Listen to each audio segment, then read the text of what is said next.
Here we are with another Design With Me video. Today I'll be designing some of my surrealist nature collages. I wanted to take you behind the scenes on my collage process, my design process, things like that. My name is Alex and I'm a designer based in Atlanta. I also have a little art shop where I sell my creations and things, so if you're interested in that, there's a link in the description. If you like this kind of design art content, definitely subscribe and like this video. Ooh. I'm gonna try and do 3 different collages today. I don't really have a plan going in. Usually my process, I just kind of gather images that I like and that I think would work well. So yeah, let's get into it. So I already went ahead and sourced some photos. I think I'm just gonna start with this waterfall one. I just really like how it's framed with the plants, and I feel like I could frame it a little bit more with some other things. So I'm just gonna pull in these mushrooms, and then I'm just gonna use the Smart Object Select tool, and it'll kind of give me like a rough selection of the mushrooms, and then I'll go in and refine it with the lasso tool. When I do select it, I'll mask it. So if I ever want to add or subtract to my selection, I have the flexibility with the mask, because if I were to just cut it out of the photo and then paste it into here, I would lose all the other information in the photo. And so if you're working with masks, you don't lose any information. You can always add or subtract from the mask. I don't really have a vision for this yet, but I love how the colors work together with these. Oh, it's so beautiful. The turquoise green shadows of the base image and then this pop of red and the mushrooms work so well together. Usually when I source images, I first will go to places like Unsplash or Pexels, or even something like Raw Pixel usually has good stuff too, because they're all royalty-free images that you can use. Like commercial use is totally fine. Don't typically like to use anything that's not commercial use in my collages, because you can run into copyright infringement real quick, and there's a lot of really good options out there, so there's usually not a problem. Let's add in another kind of mushroom here. I kind of like these brown ones. I think it adds like a nice variety. I am just putting objects in roughly for now, and then I'm gonna go back in and add all of the shading and clean up the edges and stuff and make sure that it blends nicely into the image. But right now I'm just trying to get a sense of the layout that I want. Right now, I am just cleaning up the edges of the mushrooms because they're not exactly to my liking. I'm gonna go in and just mask them in certain areas so it looks like they're tucked in to the ground. It kind of looks like they're part of the scene, and I think this is where a collage really comes together. And what makes it look realistic is when you start to weave the elements together and start to kind of match them so that they look like they belong in the same world. And that's one of the things that I like about collage. It is kind of like world building. Imagination is really powerful, and it's something that we lose quite a bit of after childhood because we learn to repress it because it's not seen as important or valuable in our society. I think I'm gonna add like a little outer glow to this one. I am gonna go ahead and try as good as I can to match the mushroom to the background in terms of color grading so that it looks like it has the same lighting. So I think I'm just gonna pull back like the highlights a little bit, and then I'm gonna adjust the hue of the red to make it just a little bit more orange. I'm gonna put in the shadows. I'm gonna do like that turquoise greenish blue color, and then it kind of looks in the highlights, like if you look at the waterfall in the sky, it kind of looks like they have some super light blue in the highlights. Now I'm done color grading. I'm just gonna go in and add gradient shadows to each of the mushrooms just to add some depth. I'm reading this book called Food of the Gods. My friend Christina from Collage recommended it. It's a really interesting book on a history of psychedelics and ancient cultures' use of psychedelics, and it's also like a history on how psychedelics evolved our consciousness and evolved us as human beings, and then how Terence McKenna calls dominator culture took over and suppressed the use of psychedelics, and like how the rational scientific perspective limits us. It's really interesting. Okay, I have an idea. I think I'm gonna add some props. And I have this idea, okay?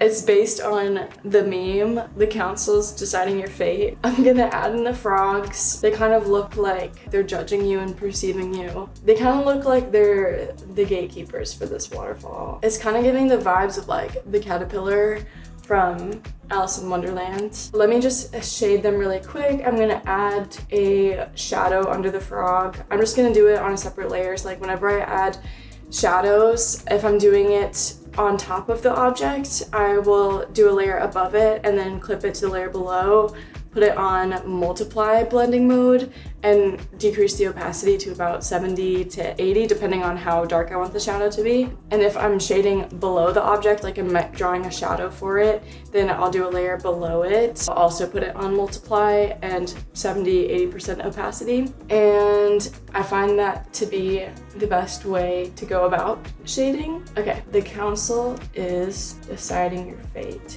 Okay, I think I'm gonna put it in this gothic font. I don't know, it fits the vibe. I'm gonna tuck the type behind this frog a little bit. Here's the finished product. All right, on to number 2.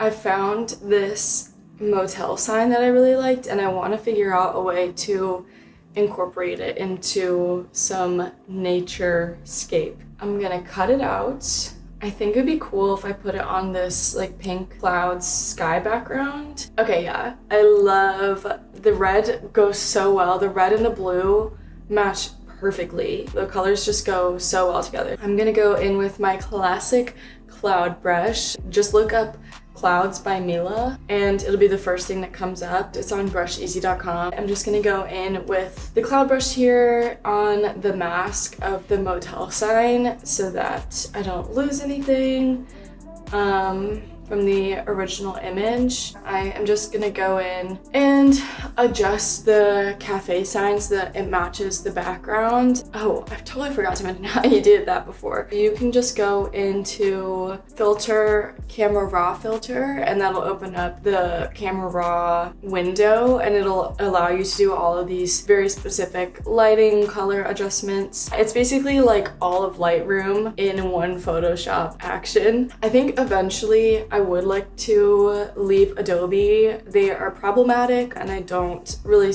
like to support them. So I think eventually I would like to switch to another software. It's kind of what's expected to use at my job. Yeah, maybe eventually I'd like to switch to, what's it called? Affinity. If anyone has any recommendations that you feel like are similar to Photoshop, let me know. I'm gonna add another shadow here at the base of the sign. I could stop here.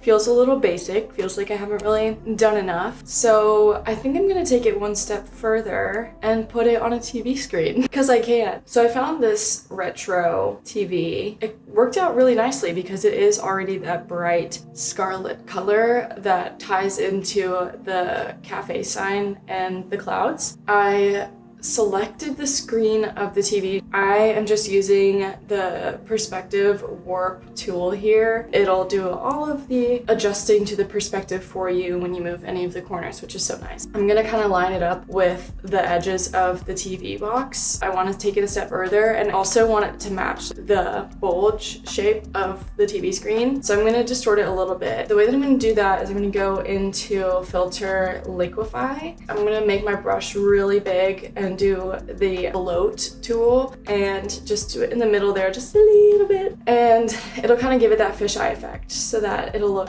more realistic on the TV screen. I'm gonna duplicate that really quickly and make the bottom one the multiply blend mode, and then I'm gonna add on like the duplicate one on the copy layer. I'm gonna make it screen and I'm gonna turn that opacity down so that the highlights aren't blown out. Okay, cute. That looks so much more realistic because you can kind of get like the shadows along the edge and you kind of get like the distortion of the screen. I am going to mask the base TV and make this a cutout because I think I actually want to put it on something else. So I'm just going to turn this into a smart object. When you make something a smart object, it turns it all into one layer, but you can open it and it'll expand it into all your individual layers. When you're working in large Photoshop files, it makes it a lot easier. It just collapses it into something a little bit more compact, and then it preserves all of the quality and information in it so that when you like shrink it or expand it, you don't lose any information. It'll stay like all preserved. Whereas like rasterizing it, like merging all of the layers, is gonna compress them. And so when you go to size up, you're not gonna retain any of the other quality of the original images. I kind of want the blue to be like a little more turquoise. When I color grade, I really like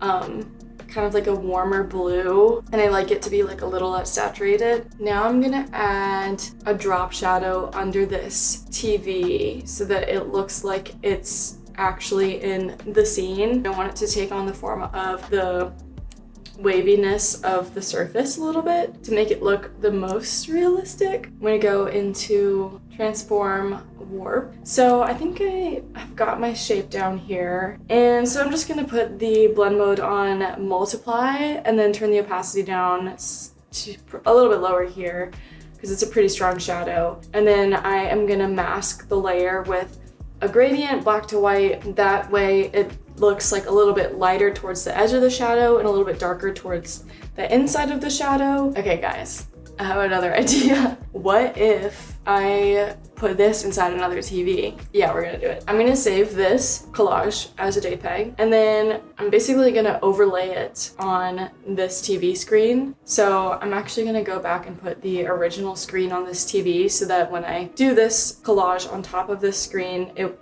will look right with the blend modes. I don't know if any of that made sense, and I'm gonna filter, liquify, and bloat it a little bit so that it's curved again. And then I'm gonna do the same thing with the blending modes and make it so that the bottom one is multiply and then the top one is screen. And you know, I can't stop there. We're definitely gonna add another TV. Actually, we're gonna add at least 2 more.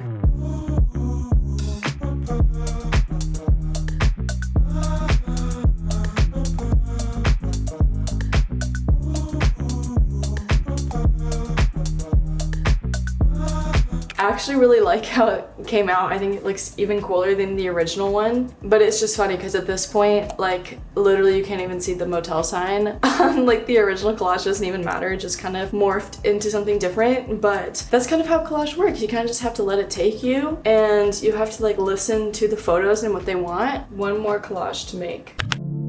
I found this image of this bathtub and the vision came to me. I am gonna put people in the water. The key is gonna be to find a photo that is like aerial 3/4 style of people swimming in the water so that it matches this like 3/4 aerial of the bathtub. This photo is actually perfect. This is gonna take some trial and error because the translucence of the water, also the drain in the tub, like I want that to come through. So I'm gonna cut out the water here because then eventually at some point I'll also have this shape. If I copy it and paste it on another layer, I can always select the pixels in that layer later to create my mask, so I don't have to like go back in with the pen tool again and reselect it. So I am gonna make the water layer, the ocean, the people swimming, a clipping mask of the original cutout. See, it did come in handy. I just want to see how it looks with different blending modes really quick because the transparency of these 2 images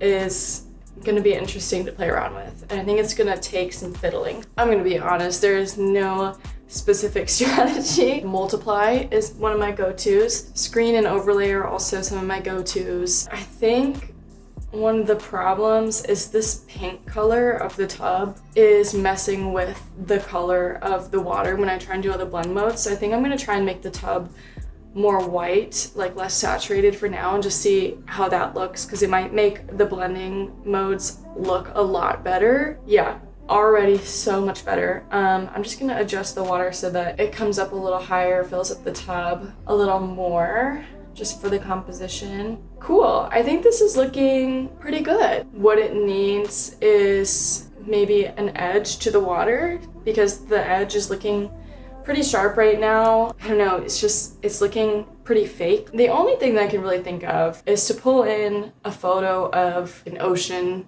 wave hitting the shore and cut out the edge of the water where the wave is hitting the shore. This is really rough at first. I'm just gonna cut it out and get a feel for how it looks. I'm just gonna adjust the hue of it to match the hue of the water close as possible because it's gonna make blending it in so much easier. I'm just adjusting the hue to make it a little bit more green, less saturated, and just a little bit lighter. Already it's looking so much better. I'm gonna mask it and go in with just a regular brush, and I'm gonna turn the hardness down pretty far and turn the opacity down to like 50% so that I can do it gradually and build up the amount that I'm taking away. I think that actually looks really good. Now I'm just gonna go in and do the same thing with a few other sections of the wave here and just do it along the whole edge of the water and blend it in. The one thing that I'm maybe missing is a reflection here on the drain. Oh my god, wait.